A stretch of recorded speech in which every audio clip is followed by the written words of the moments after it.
All right, the first exercise we're going to go over is hip in and outs or hip rotations. This is a great mobility exercise for right around the hip flexors. So let's go over the form. First, we're going to stand nice and tall, engage the core, and we're going to make sure that your toe and your knee stay aligned. And what I'm going to do here, raising my knee up, I'm going to do a half rotation around and then bring it right back. All right, as I raise up, half circle back and forward. This is an exercise that's going to be great for loosening up your hips, your hip flexors, as well as the glutes.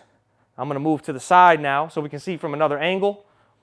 Engage that core and just balance. Keep your posture up.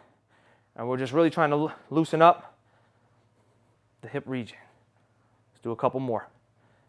You want to be shooting for 3 sets of 12 to 15 reps each side. Let's go one more time on this side. Switching legs.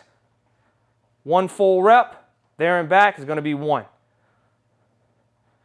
And sometimes you will notice one side is a little tighter than another because we do tend to overcompensate on our stronger leg. Last 2.